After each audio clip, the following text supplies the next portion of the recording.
안녕하십니까. 이번 시간에는 선박과 항만에 대해서 설명하도록 하겠습니다. 해상운송에 이제 기본이 되는 어떤 선박과 항만인데요. 그래서 어떤 선박이나 어떤 크기는 어떻게 되는 건가. 그래도 항만 시설은 어떤 것이 있는지 이러한 부분을 중심으로 설명하도록 하겠습니다. 선박은 이제 말 그대로 배를 만드는 어떤 선박과 관련된 얘기는 이제 물론 선박 우리나라가 사실 조선이 이제 현대 조선, 대우조선, 삼성조선, 조선 큰 어떤 조선으로 유명한 어떤 선진국이 되어 있는데 그 이면에는 이제 현대조선 어떤 정주영 회장이 이 선박회사를 만들 때 일화가 있잖아요. 우리나라는 돈이 없으니까 해외에서 차관을 얻어야 되는데 차관을 얻어야 되는데 적당한 방법이 없으니까 5원짜리 옛날에 화폐에서 화물 거북선이 그려져 있었다. 그래서 거북선을 영국에 가서 보여주면서 우리 선조들은 옛날부터 배를 이렇게 잘 만들었었다. 그런 부분으로 해서 어떤 대한민국의 배 만드는 기술 이런 거를 신뢰해가지고 어떤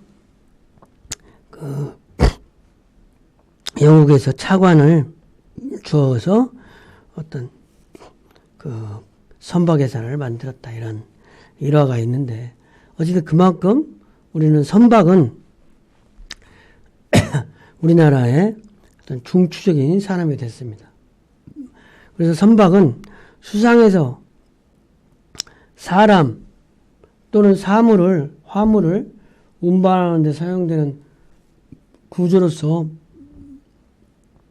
상행이라든지 영리 목적으로 화물 및 여객 운송에 사용되는 어떤 부양, 적재, 이동성의 3요소를 갖춘 구조물을 말하는데 선박은 크기를 이제 어떻게 하느냐.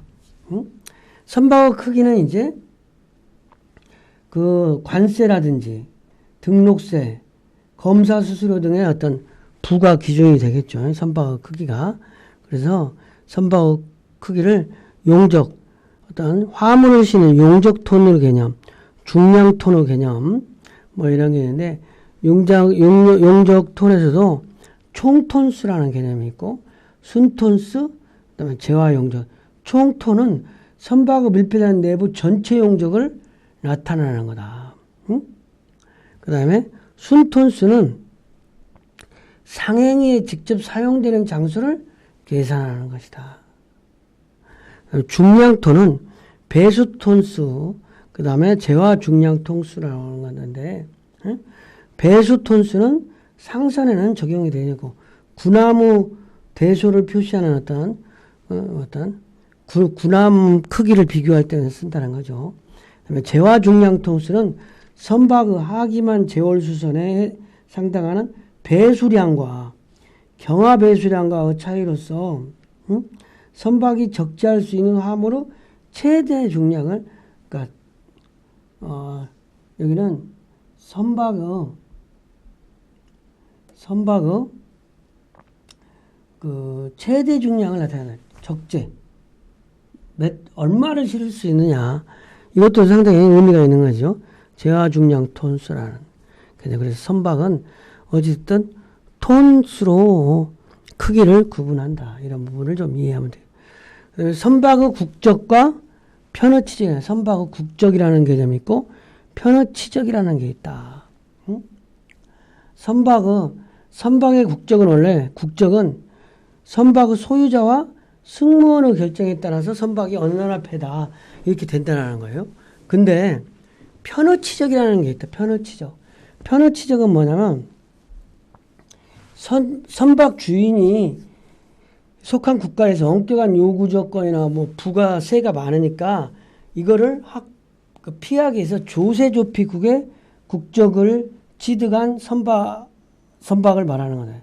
그러니까 조세 도피를 목적으로 선박의 소유이 있는 어떤 국가, 뭐 이런 온두라스라든지 뭐 키프러스라든지 레바논, 뭐 이런 나라들은 어떤 자기네 실질적으로 자기네 국가의 배가 아니라 조세 도피 명목으로 어떤 그 선박을 소유하고 있는 국가다는 거죠. 근데 그러면 사람들이 왜 편어치적 선호를 하냐? 그러니까 국가를 조세 도피국의 선박을 등록을 하느냐? 이거는 그 국가의 선언을 승선하지 않아도 선원 공급 선택의 자유에 따라서 비용 절감이 된다. 그 다음에 운항에 따른 세제상의 이점이 있다. 금융상의 이점. 그 다음에 운항상의 융통성이라든지 안전기준을 이행 등을 회피한다. 그러니까 의무사항은 별로 없고 세금도 절감되고 그러니까 그 국가의 조세 도피 목적으로 배를 거기다 좀 등록해 놓는 거지. 배는 이제 그 바다에 돌아다니는 거니까. 그래서 그 국가, 어떤 특정 국가의 배라고 그러면 그 특정 국가의 어떤 일정 규모의 어떤 요건도 따라야 되고 그 나라의 선언도 태워야 되고 고용을 해야 되고 뭐 여러 가지 이유가 있으니까 그러한 거를 회피할 목적으로 편어치적 배가 있다는 거죠. 그 다음에 이제 항만이라는 거는 이제 그 선박이 그 풍파를 피해서 비교적 안전하게 피난하거나 전박하면서 선박의 출입과 입출입하면서 화물을 하역 보관 처리하는 시설이 갖춰져 있는 그러니까 어떤 정거장이죠. 터미널, 화물의 하역, 보관, 저장, 처리. 그러니까 여기 어떤 운송의 개념으로 항만, 해운의 개념으로서 항만은 화물을 하역할 수 있고 보관할 수 있고 처리할 수 있는 시설을 갖춰져 있는 장소를 항만이라고 그런다는 거죠. 항만. 뭐 항만 시설의 요건은 뭐냐? 항만 시설의 요건과 경제적 가치가 있겠죠. 항만 시설의 요건. 항만 시설의 요건은 충분한 수신과 저만 시설이 있어야 된다. 화물을 입출항하고 하역, 보관, 처리를 해야 되니까 수심과 배가 떠 있어야 되니까 그 다음에 하역 장비 및 창고가 있어야 되는 거죠. 그 다음에 화물 장치장과 육송교통과 연계를 할 수 있고 입출항에 필요한 세관 및 검역시설이 있어야 된다. 그 다음에 그러면 이런 항만시설의 요건을 갖추고 이런 항만이 어떠한 가치가 있느냐. 항만이. 사실 우리나라에서도 그 군산, 목포, 부산 이런 항구도시는 어떤 그 항만이 있기 때문에 인구가 있고 뭐 그런 거잖아요. 어찌됐든 오래된. 그래서 경제적인 가치는 한 나라의 경제 발전을 직관적으로 주도하는 상공업 활동을 통해 국제무역을 증진한다는 거죠. 해운산업으로서. 그다음에 해운산업의 발달 및 관련 산업을 직관적으로 부산이나 목포, 군산 다 어떤 해양도시라고 할 수 있는 거죠. 자원의 세계적 배분을 위한 국제 간 연결을 교차점이 된다. 그리고 항만시설은 항만시설 나름대로 고용 창출도 하고 국위도 선양하고 서비스 산업을 증진할 수 있는 거죠. 그래서 항만의 주요 시설은 뭐 어떤 것이냐. 항만, 컨테이너 터미널의 주요 시설은 암벽, 선박이 접안하여 화물 하약 작업이 이루어질 수 있도록 구축된 구조물, 그리고 이제 뭐 에이프런이라든지 마샬야드, CUI 뭐 이런 통제실, 수리장, 게이트 이런 부분은 항만이 어떻게 구성되어 있는지 그림을 보면 좀 알 수 있어요. 그러니까 항만 시설이 보통 다 이렇게는 하지만 이런 부분이 있어야 되는 거예요. 여기 암벽이라는 데가 있어요. 암벽.